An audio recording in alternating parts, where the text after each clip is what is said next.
and revenue meant for the National Treasury. Individuals can continue to use Skype or Viber on their personal devices and enjoy the Gambia's full integration into the ICT culture.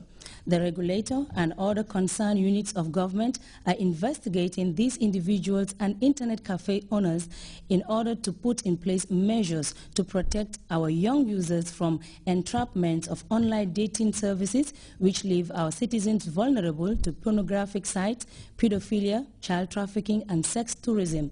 The ministry urges all media houses whose publications have misunderstood the news release to do the right thing in the service of their country and their readership by carrying the pure press release, publish retractions, and report correctly on the intervention by the national regulator to protect citizens and ensure a fair business environment in the Gambia.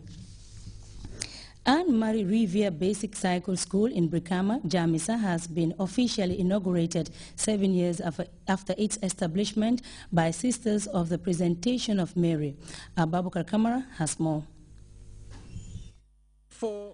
To change lives through education has its source from the words of the foundress and first superior of the Presentation of Mary Sisters, Blessed Mother Riviere, who said, "The children are destined to renovate the world.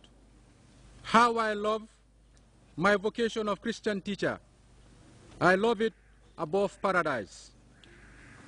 With these words in mind, we truly know that the Presentation of Mary Sisters in the Gambia region have, despite the enormity of the task, made that great dream a reality by building such a modern and environmentally innovative school.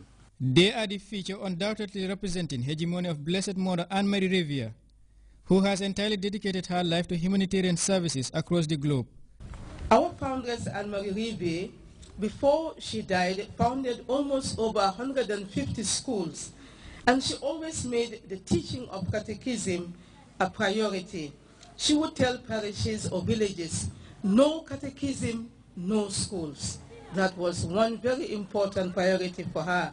She saw religious education, religious instruction as the basis, the foundation for all other education that we could give to our children. You should be in no doubt that the grace that has been given to you to teach children, to announce the gospel of Christ to them, is a great gift of God, who has called you to this holy service. They have not failed their foundress, for her crafted ideal stands at nail height, asserting every bit of her wishes, particularly for the less privileged still in the shadows of a dark continent, wallowing in poverty and gross underdevelopment in human attitude. The Gambia chapter of Anne-Marie Riviere Foundation, founded in 1968, is still committed to changing the status quo through provision of humanitarian services by excellence and changing the mindset of children. Too much emphasis sometimes, as good as they are, on concepts, theories, methods, formulas, and ideologies.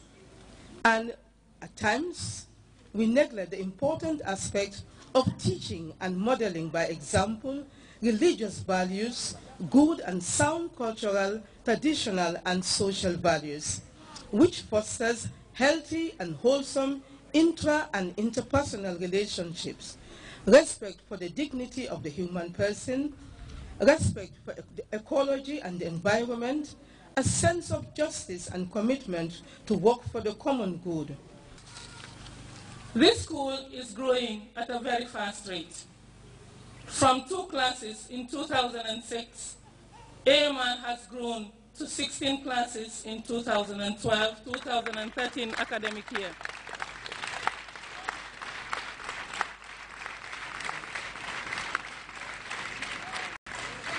Anne-Marie Riviere Basic Cycle School, as we have mentioned, is growing fast with 620 pupils this academic year, and the trend will be an addition of about 180 students every year for the next 9 years, God willing. With 49 staff tasked with teaching and management of 620 children in 16 classrooms, Anne-Marie Riviere is challenged with electricity supplies for its vast and promising science students. The institute is also confronted with inadequate furniture and fittings for its new establishment. They deserve special commendation for the establishment of these institutions, which do not only adequately equip the less privileged for self-employment, but also help to mold their characters and personalities. Babakar Kamara, GRTS. The general public is hereby informed that in line with the provisions of the Local Government Act 2002 as amended, all interim management committees of local government councils are to cease operations and henceforth dissolved by Tuesday, 24th April 2013.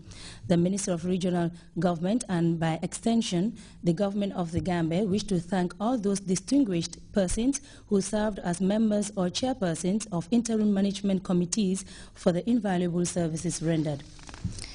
The Public Health Research and Development Center, SIAM, has been keeping newspaper cutting dealing with health issues with a view to tracking and reviewing the reports to gauge their quality.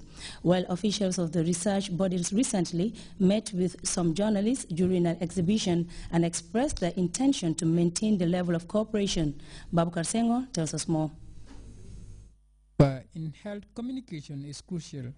This is the very reason that led to SIAM building interest to develop a strong partnership with the print media for the dissemination of research findings on the situation of health in the country.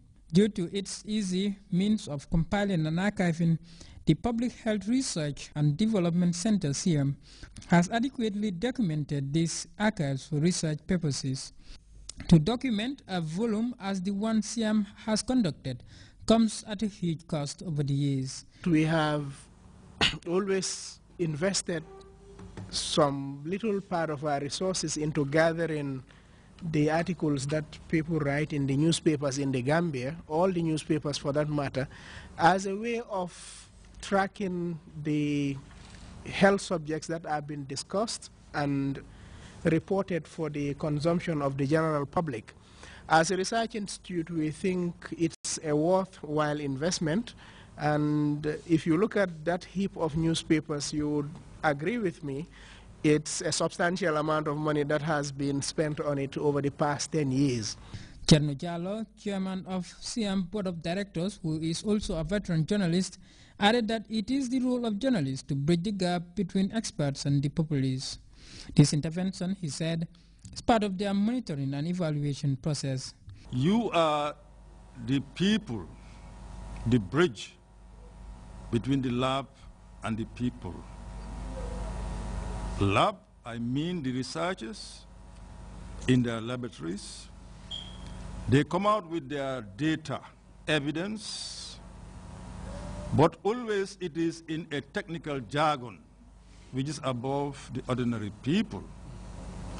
Here is your role as media practitioners to take those jargons and put them in a layman's language. The WHO representative, Mamadou Gassama, welcomes SIAM's solid relations with the media and urged others to follow suit. He, however, urged journalists to engage health experts to write good stories. After showcasing its collection of newspapers, SIAM extracted the health-related stories from the collection and had to look into the stories, after which they will engage the journalists for discussion on those reports. Modu K. Cham, the executive director of SIAM, outlined that they at SIAM do not dispose reports and will continue to make use of the health-related stories to help them formulate health policies and find a way forward. The data now is going to be further disaggregated into those, what he said, the determinants of health. We are going to look at how much you report on nutrition, how much you report on the sanitation, how much you reported on access to water, how much you reported on the disease-related, even on housing, because it's a key determinant, and all those. So we're going to follow, now that data is going to be further disaggregated into those components we call the determinants of health. With such initiatives, SIAM and health journalists are expected to work further to enhance their reporting skills. Subsequent exhibitions, according to SIAM officials, will involve the electronic media. For GRTS News, this is Babukar Senghor. We'll now take our first break. Stay tuned.